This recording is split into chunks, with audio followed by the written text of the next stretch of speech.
안녕하세요. 재테크농부입니다. 오늘도 시장의 여러가지 소식을 알아보고 금리 인상에 대한 제 개인적인 생각을 말씀해 드리겠습니다. 그럼 바로 시작하겠습니다. 구독과 좋아요 부탁드립니다. 해당 영상은 개인적인 의견일 뿐 참고만 부탁드립니다. 어제 시장을 간단히 분석해 보겠습니다. 미국 시장은 경기회복 지속 기대로 경기 민감주를 중심으로 매수가 선행하면서 사상 최고치를 기록하며 마감했습니다. 나스닥은 또 상승했습니다. 10월 미국 고용 통계에서 고용자 수의 증가폭이 예상을 상회함에 따라 투자 심리가 개선됐습니다. 고용 통계에선 경기 동향을 반영하는 비농업 부분 고용자 수가 전월보다 53만 1000명 늘었다고 발표됐습니다. 예상치 45만 명을 훨씬 웃돌았습니다. 실업률은 4.6%로 9월 4.8%에서 0.2% 떨어졌습니다. 역시 시장 예상 4.7%보다는 낮게 나왔습니다. 화이자가 개발한 코로나19 치료제가 입원과 사망 리스크를 90% 가까이 줄여준다는 소식도 경제활동 정상화를 가속한다는 기대를 불렀습니다. 채권 시장에서 장기금리가 일시적으로 1.43%로 전날 종가치 1.52%에서 대폭 떨어지면서 기술주에 매수세가 붙었습니다.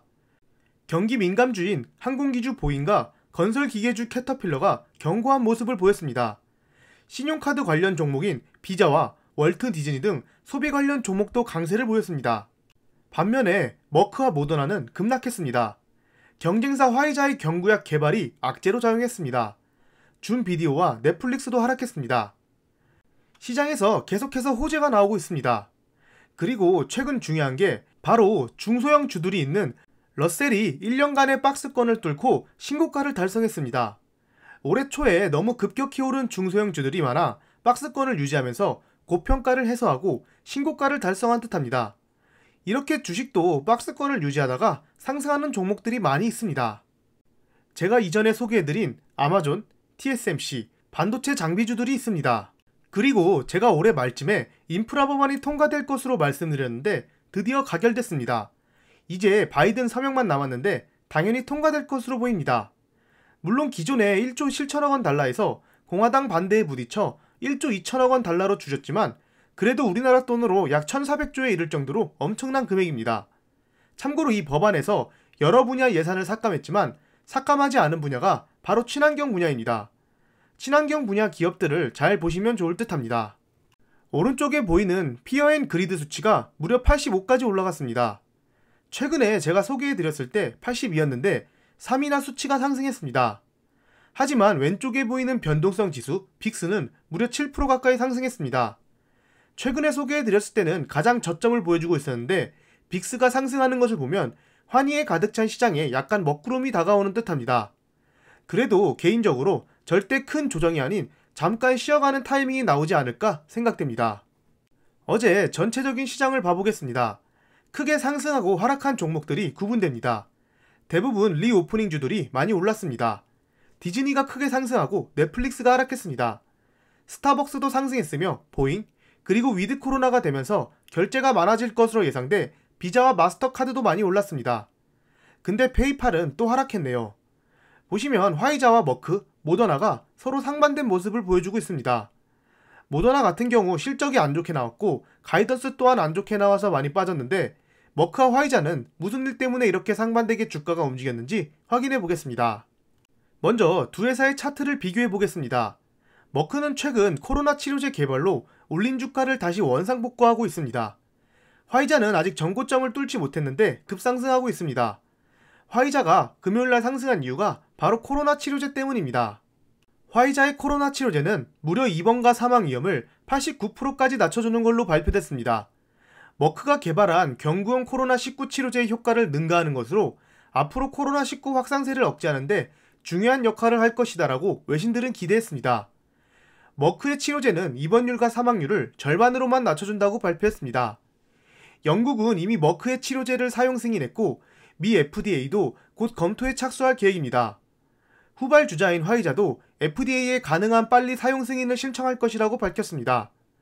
그리고 두 개 약 가격이 비슷한데 가격이 비슷하면 성능이 더 좋은 화이자를 다들 쓰지 않을까요? 그런 생각으로 머크의 주가가 내려가고 화이자 주가가 급등했습니다. 저는 이 뉴스를 보고 이 내용이 앞으로 시장에 큰 영향을 끼칠 수 있다고 생각했습니다. 이 뉴스를 보시면 현재 페드는 테이퍼링을 선언했고 과거와 달리 빠른 속도로 진행될 것입니다. 또한 내년 중기 이후부터 금리 인상이 시작될 예정으로 보입니다. 하지만 보시다시피 화이자 치료제가 본격적으로 생산되고 사용되면 어떻게 될까요? 전 세계는 급속도로 위드 코로나가 될 것이고 다시 고용률이 올라가고 공급망 문제가 해결되면서 전 세계 경제가 정상화될 것입니다. 금리 인상은 경제가 좋아진다는 뜻입니다. 파월은 분명 테이퍼링 속도를 조절할 수 있다고 했습니다. 급속도로 경기가 좋아진다면 테이퍼링 속도를 더 빨리 증가시킬 것이고 그렇게 된다면 금리 인상도 더 빨리 할 확률이 높습니다. 물론 파월이 테이퍼링을 빨리 한다고 금리 인상을 빨리 하는 게 아니다라고 말을 했지만 올해도 파월이 말이 계속 바뀌는 것처럼 언제든 말이 바뀔 수 있다고 생각합니다. 만약 테이퍼링과 금리 인상이 빨라진다면 시장은 예상치 못하게 큰 충격을 받을 수 있고 과거와 같이 10% 이상 나스닥이 빠질 확률이 있을 듯합니다. 제가 9월달쯤에 과거의 테이퍼링과 금리 인상 시 나스닥이 어떻게 변했는지 분석해드린 자료입니다. 보시면 금리 인상 시작 후 나스닥은 최대 19% 이상 하락하며 1년 넘게 박스권을 유지했습니다.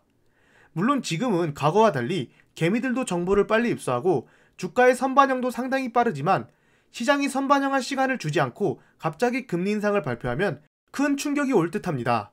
물론 개인적인 생각이고 절대 시장은 예측할 수 없지만 어떤 시나리오가 오면 어떻게 대응할지 정도는 미리 알아두면 나쁘지 않을 듯합니다. 예를 들어 이 과거 자료를 바탕으로 갑자기 금리 인상 발표 시 나스닥이 급락하면 며칠간 계속해서 하락할 확률이 크다는 겁니다.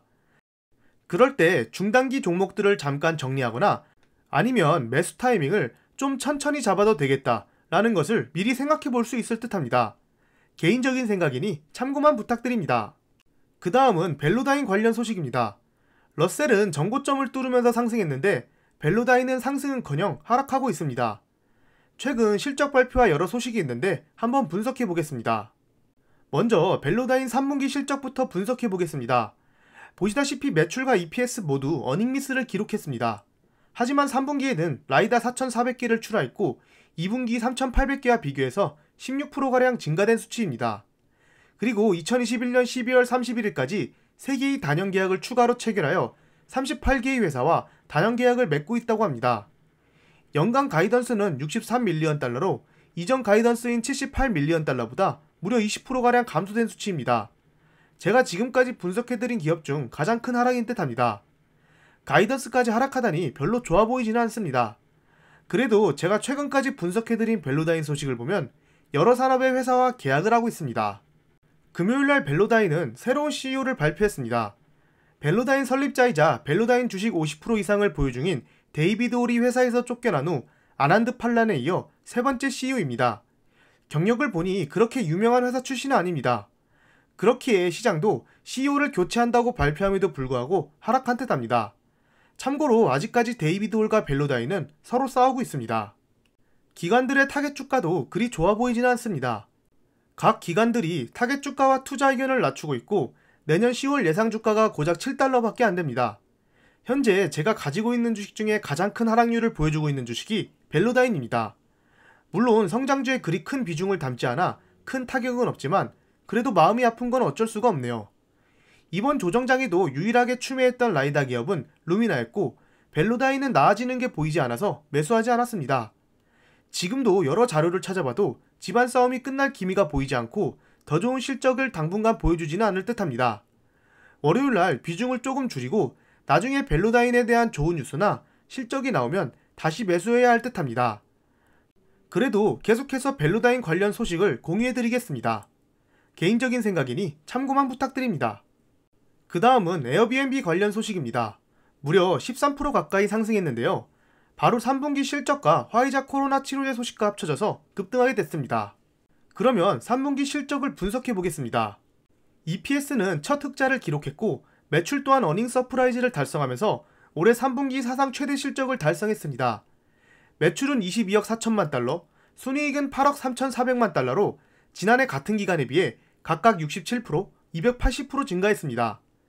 에어비앤비는 북미 지역에서만 숙박 예약이 코로나19 사태 이전인 2019년 3분기보다 10% 늘었다며 강력한 여행 수요는 올 4분기에 이어 내년까지 이어질 것으로 내다봤습니다.